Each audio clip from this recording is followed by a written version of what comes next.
this like public? Why didn't I know this? I have no idea. It's not a secret. I'm At least if it was, I'm not aware of it, and I just spoiled it. I don't know. I'm obviously not with the times. So, all right, it's cool. Well, we have Strelok at the right side of the map here on Antigua Shipyard. To the left, we have his opponent. This is the GSL version of the map, therefore we don't have gold expansions in the middle, and we have cross positions. We talked a little bit about the map, about Antigua Shipyard in ZVT, and it evolves around a lot around the fourth base.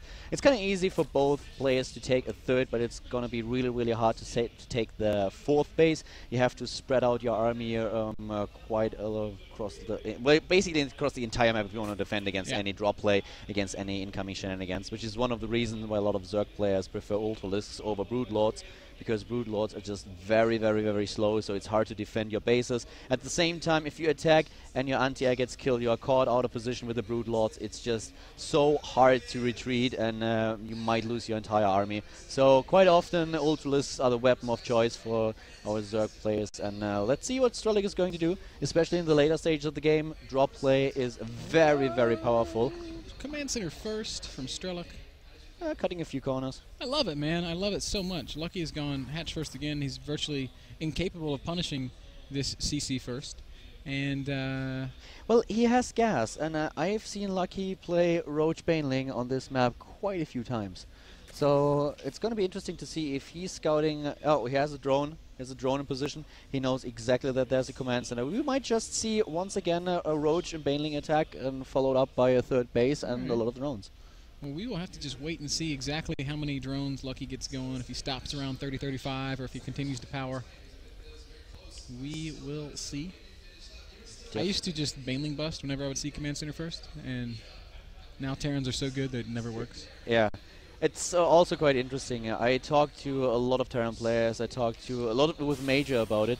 Major has pointing out a lot of things in TVZ to me when the Terran player is really in good position to defend his two bases. And usually on Antigua Shipyard you go for a very, very early third command center that you have inside your main base. And even with the early third command center, you are able to defend quite well against Roach Baneling busts. We've seen a couple of games by Thorzane, for example. He played against Idra, and Idra just was completely helpless. Thorzane with his build completely countered his Roach and Baneling attack, and Idra had to GG after his attack failed miserably. Well, obviously he didn't type GG, but he left the game. I wasn't going to say it. Well, you started laughing, and I was like, okay, well, what did I just say? Yeah, I think I think I have to elaborate on this. Firstlings are poking across the map right now for Lucky. They're going to see. Yeah, quite a lot of them. Yeah, a few too many if you ask me. He's made 12 lings, but they're not going to be able to do much, Khaldor. Yeah, they should not be able to accomplish a lot. He sees the bunker, immediately he's retreating a bit. Yeah. And waiting for the rest of them. There they are. Speed is going to finish very, very soon. Yeah. Let's see what how cool would it have been if he ran past right when those barracks lifted?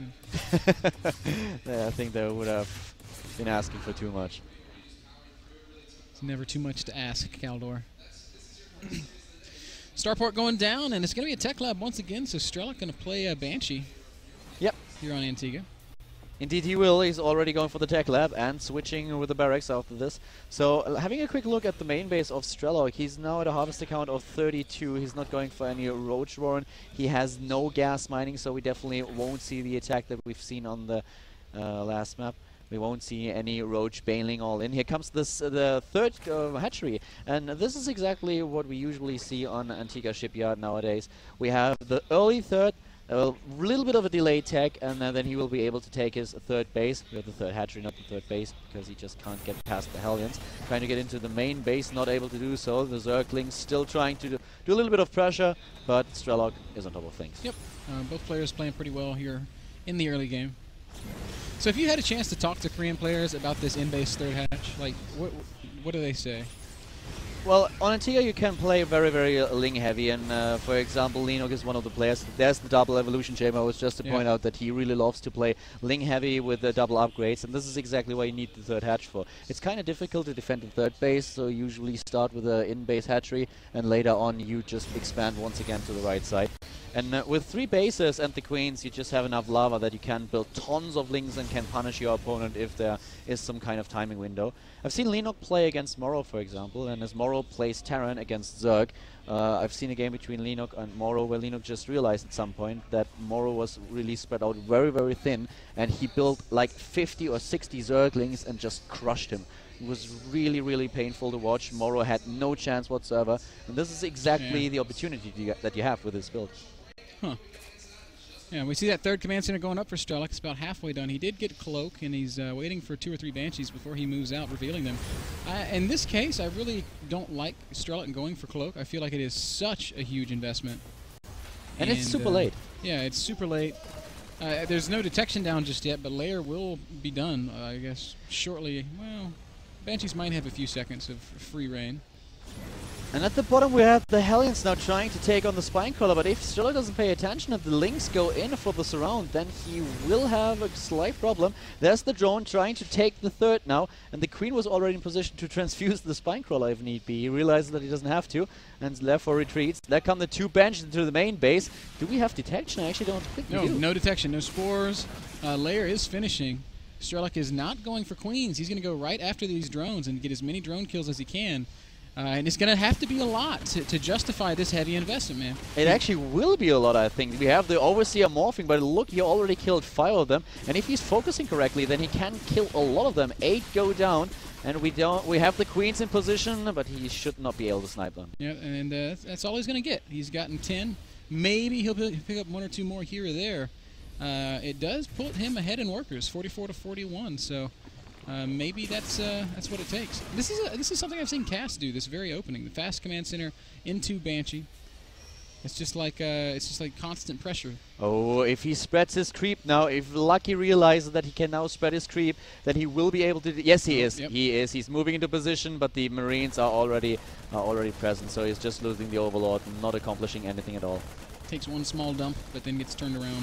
Exactly, and here comes the attack with the Zerglings. Once again, Lucky is supply blocked after losing the Overlord.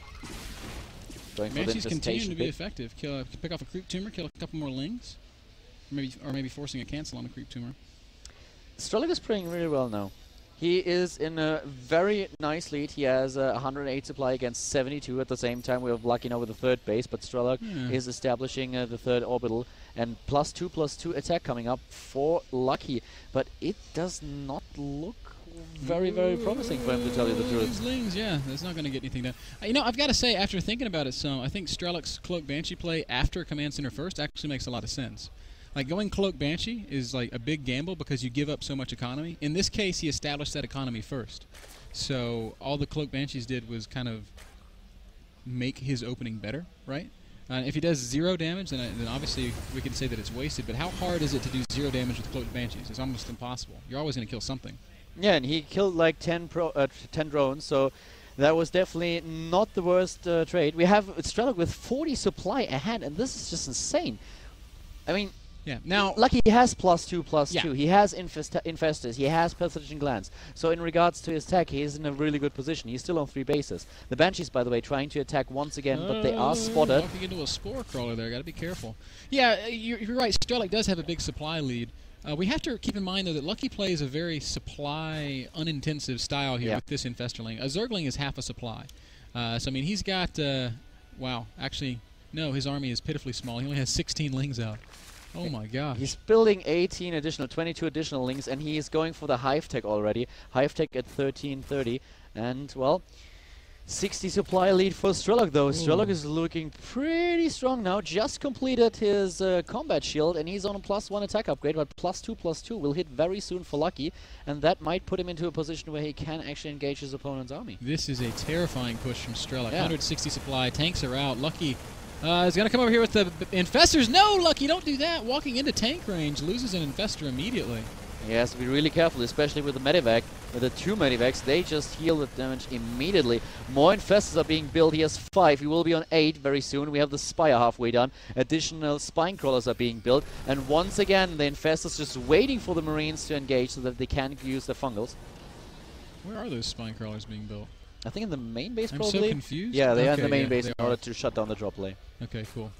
Run by attempt by Lucky now. 130 supply against 160. He's trying to get in position at the third base. Wow, the 2 Banshees taking on. Oh, this is brilliant. He's taking down most of those infestors. Even if he doesn't kill the infestors, he's forcing them to waste so much fungal, so the Banshees will be fungaled to death. Oh, but look into the main base. The run by with the Zerglings is very, very successful. But he could just try to get into the third. And that's what he's doing right now, trying to take down the third. But Strelok is going for it. He wants to make sure that this attack counts. The infestors are being saved. He's just borrowing them. 38 additional Zerglings are being built. But at the same time, Strelok has to lift his orbital. He lost a ton of SCVs, but is in a beautiful position to take down Lucky's third. Yeah, the third's going to fall. But is Lucky going to be able to stabilize? Is he going to be able to get out some sort of answer to everything else that Strelok's doing? No Greater Spire yet, so he can't make Broodlords. He's stuck with just Zergling Infestor. He has beautiful upgrades, but Strelok is about to finish his +1 armor upgrade in a second. And those tanks in the back are a huge problem. Well, I like this. Some Brood Infestor play. I don't like that he's got them all 4 together, because one scan and they're all dead. And he's going for the run by again. He's trying to run by with his Zerglings, and let's have a quick look at what Strelok is doing. He has 2 tanks in position. I'm not sure if that's actually going to work. There's a 3rd tank coming up. The upgrade advantage is still in favor of Lucky, but most of the Zerglings are already dead and gone, and he's lifting his supply depots. 2 additional tanks to the right. I have to say, Strelok is going to rip Lucky to shreds. Yeah, 150 supply against 115. Lucky on just 2 bases right now. His main is thinning rapidly. Yeah, exactly. We have 2 bases against 3, and we only have 47 against 65 drones. So, I don't know. That looks pretty bad for Lucky now. He doesn't have the tech. Is he really able to get out the Broodlords in time? Oh, really cute move here by Lucky. Does a bit of a Zergling attack on these siege tanks. When he sees them unsieged, kills 3 tanks. That was actually very well done. The question is, will he get the Broodlords in time? He might be able to come back. I think he might. Greater Spire just finished. That's going to mean 9 Broodlords. And if he gets the Broodlords in time, he might be able to come back into this game. But even if he clears the army of Strelok, it's going to be a really, really tough battle. You're right. It's going to be absolutely excruciatingly different. Well, this cute infested Terran play, but not actually getting a whole hell of a lot done. 7 infestors, now, 7 Broodlords now being built. But the first thing that's going to happen as soon as he spots the Broodlords, we will see another starport for Strelok, and he can get the Vikings. He has the economy. He has the 3 bases. Well, Lucky is still on 2. Broodlords are finally starting to poke out. And now he knows exactly what's happening, so let's see how Strelok is going to deal with it. There is double starport building. He's going for 3 starports. This is exactly the reaction that we were waiting for, and Strelok is just backing off. Whoa! Nice fungals there in the middle of the map. That's going to mean a lot of Marine kills. Wow. Wow. Hero Infestor there. That drops Strelok's supply down to less than 150, but only briefly, and Lucky still at about 120 supply, going to immediately retake his 3rd base. And now we have the problem that, which is exactly why Broodlords are a little bit of, let's say just Ultralisk are the better choice. The Broodlords are out, he has the attack advantage, he was able to force his opponent back, but at the same time, he can't attack. They're just too slow.